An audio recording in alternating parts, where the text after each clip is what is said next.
Hi, I'm Lee. I use they, them pronouns.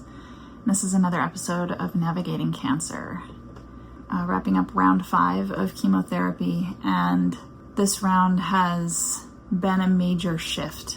There have just been a number of things that have shifted in this round for me that, I can't even explain how different my experience of this journey is in so many ways. And I watched some of my earlier videos and where I was at and what I was seeking and hoping for, and I feel like I'm finally starting to gain the fruits of my labor from those early videos and those early hopes. I went back and watched my chocolate vanilla cancer choose video. If you haven't watched it, I highly recommend it. I'll put the link in the description below.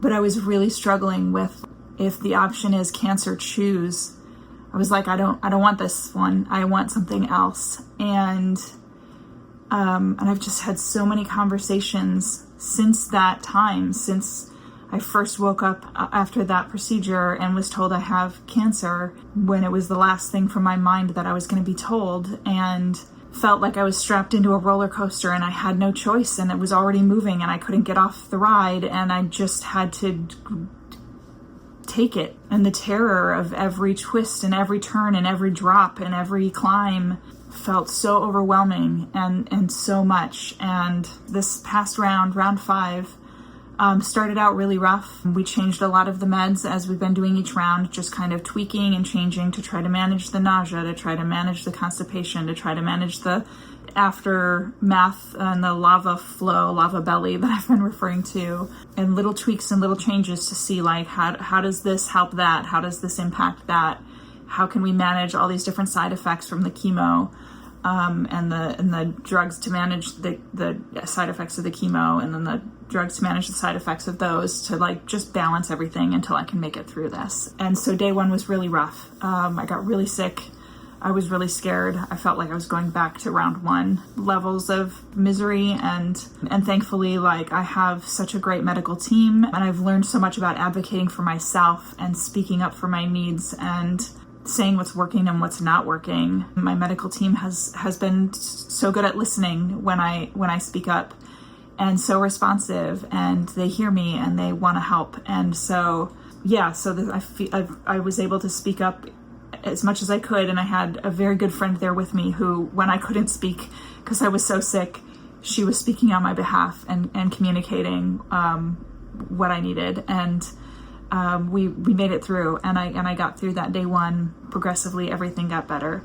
So some really big updates that have come out of this round. Every few months, when you have cancer, they do some type of a scan, typically depending on the type of cancer you have, obviously, if it's organ related, they're going to want to do some scans to look for any type of cancerous growths on any of the organs, related or potentially related, just to make sure, has something new started? Has the cancer glommed on somewhere and started to do something new?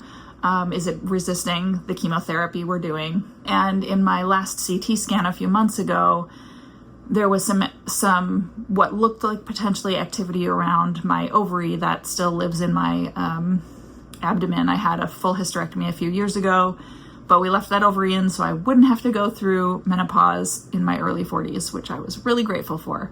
And that ovary was looking very concerning on the last scan. Obviously, there's no way to know from a scan, is it cancer or is it just regular physiological activity, hyperactivity from an ovary that's just doing its job all by itself out there. So we did the PET scan on Monday. I had 2 oncologists and several radiologists look over all of the results of the scan, and everyone came back and said no issues with the ovary and no signs of cancer growing anywhere in my body. So I have essentially I don't want to say clean bill of health, but all signs are go that the surgery continues to have been successful and the chemotherapy is absolutely working. All of my labs, both the standard blood work I'm doing and special DNA testing that we do every 6 weeks, is all coming back negative, clear, in the best numbers and levels that just show like the cancer is losing against the chemotherapy. And also this last round, when I shared my some of the really bad side effects and symptoms I was having of the 3 chemotherapies that I'm on, the really intense, the most toxic one of my oncologists recommended that we back off on that one a little bit. So they reduced the amount of that particular chemotherapy by 25%. So this round has been incredibly gentler on my body. I have had way less intense side effects. So I've just felt lighter. I've felt healthier. I've felt freer. I've had more energy. I haven't felt as sick. And I'm so overwhelmed with gratefulness for how good this last round has felt. And I have so much hope getting the report back on the PET scan. I now feel like I see this path forward. And yes, I still have 7 rounds of chemotherapy, and it's awful, and it feels horrible. And I have lots of medication and lots of things I have to continue to do to maintain just feeling gross and not miserable. But I have a light at the end of the tunnel, and if everything continues on the path that it looks like I'm on now, by mid-October, I will be cancer-free and considered no evidence of disease and cured. So big news, very happy news. So that's my update from the health side of things, from the physical side of things. And then I want to just shift into conversations I've been having the past couple of weeks, and that tie back again into that chocolate vanilla cancer choose video from way back early in my diagnosis time back in March. And just like I'm recognizing the feeling of hope and what a powerful place after the last few videos where I was really sitting in a place of despair and hopelessness and really feeling like I'm struggling to see a light at the end of this tunnel, and I'm struggling to see a possibility for making it through this, and what will life be after I get out of this, and do I want to make it through this? Will it be worth it? I feel like I've made it around the corner. I can see around the wall that was in front of me. I'm on the other side of that now, and what a powerful space it is to finally be here.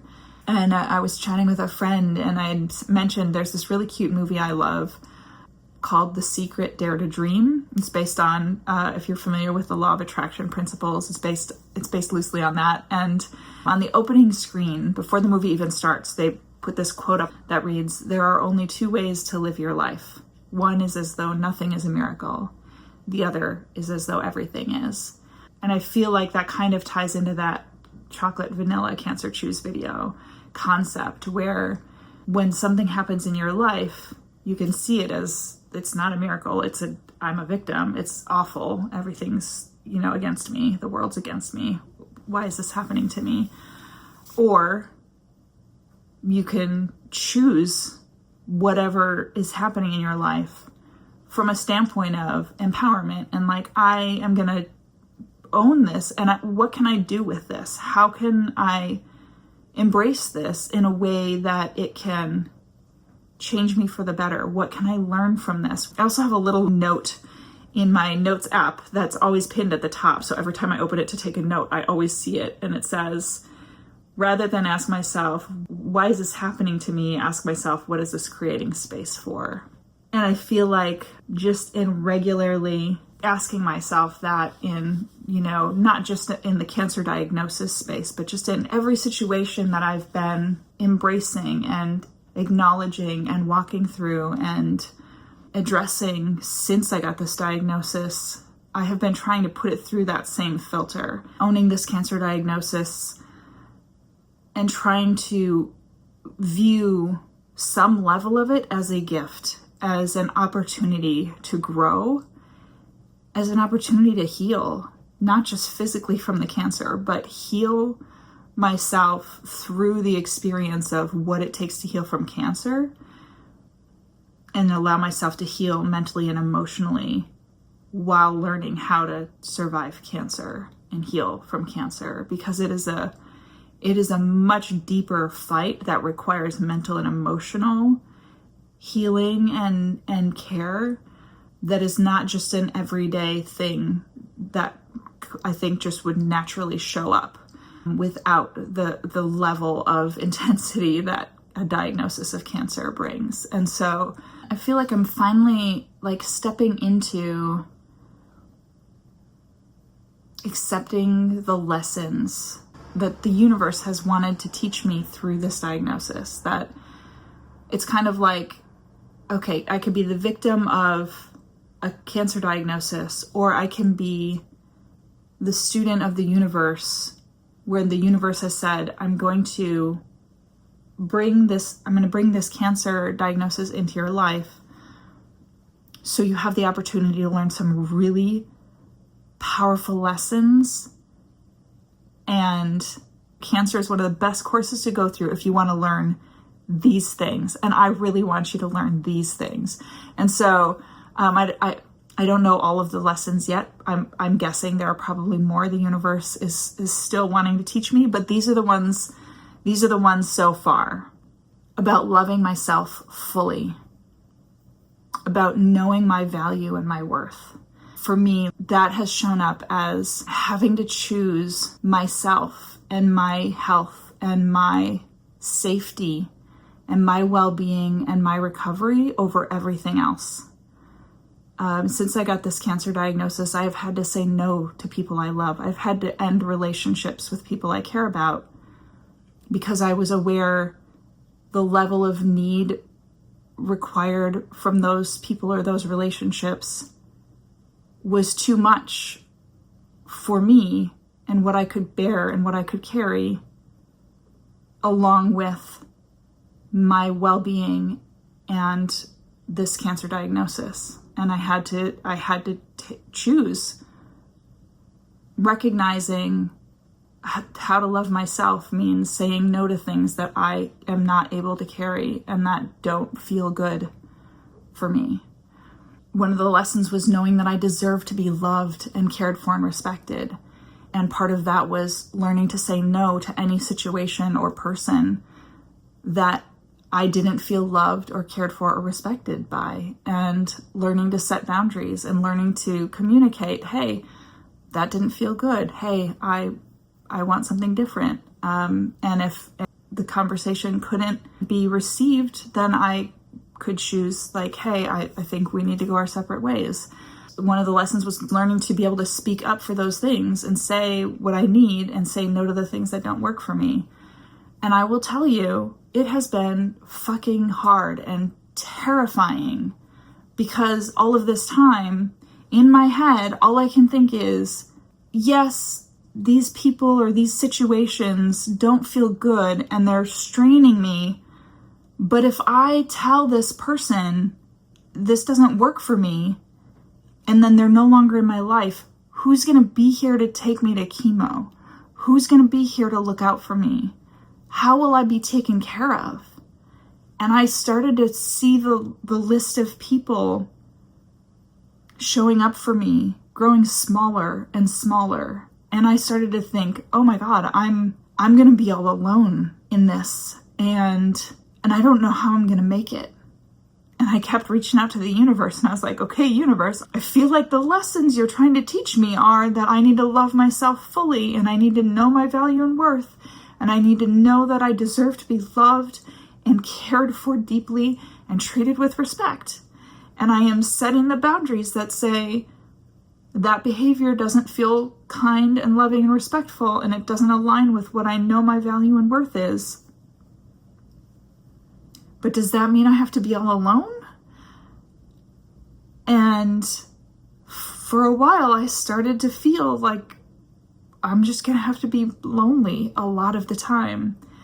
And mind you, like, there are people in my life who are wonderful and who know my value and worth and who respect me deeply and who love and care for me.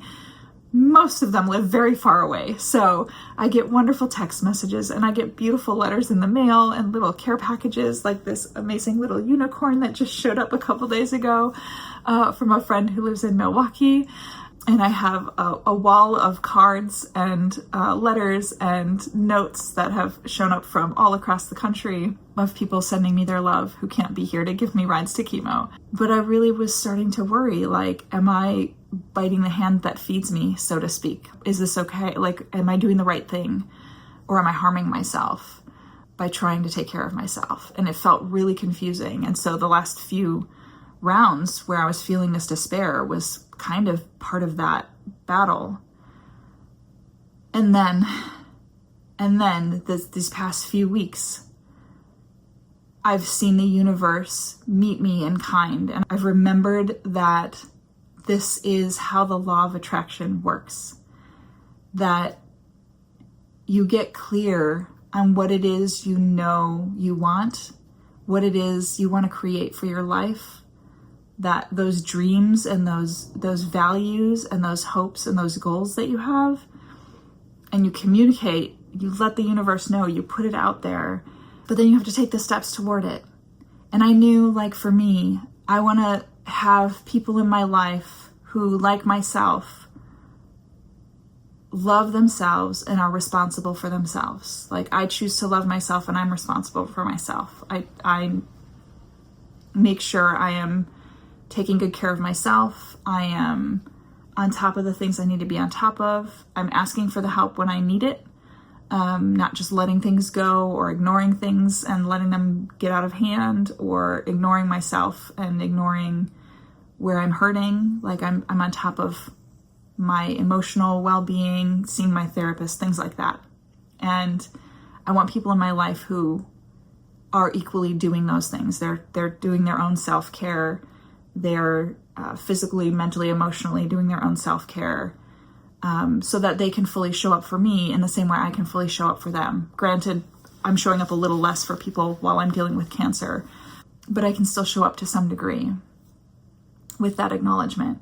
And in the past few weeks, I feel like, having done this work of, like, having hard conversations with people and setting different boundaries with people and letting people go that I just could not continue to engage with, has been painful and hard and scary, and also has felt really affirming and good, like aligning with, like, knowing what I know about myself and what I need for myself. And the universe has brought people into my world who align with my values and who have been very clear and straightforward that they see my value and they see my worth, and that they know and believe that I deserve to be loved and cared for and respected. And now I am existing in a whole new space where I finally chose to let go of people and relationships that were taking up the space that wasn't fulfilling a need that I needed filled. I cleared that space out, and the universe was like, okay, now that you've made space, I can actually fill that space with what you've been asking for. But you were keeping people in spaces and not allowing me to bring you what you actually were asking for. And so when I did the work to create the space, the universe did the work to provide what I was asking for. I'm just reveling in how, when we get really clear about what we want to create, and when we're willing to learn the lessons, and we're willing to take the action, even when it's hard and it's scary and we can't see around the big wall in front of us that looks like the end, and it looks dark and it looks scary and it looks lonely, that we don't know what's on the other side. And it's a huge experience of just trusting that what's on the other side is amazing, and that the universe is benevolent and full of love, and that what's on the other side is also full of love. And we just have to trust, with our limited minds that can't see over there, that when we get there, it's going to be amazing and worth it. So if you're in a space where you're grappling with, I need to make hard choices to step up into the truth that I know is what I want and what I'm trying to create, to care for myself and to love myself, and it feels scary and I feel alone, know that you're not alone. I've made those choices too, and I continue to make those choices, and I'm here with you. Feel free to reach out. And my cat Zelda is here with you too, and she says mew, as she does very eloquently all the time. So with that, you're not alone, and I'll see you next time.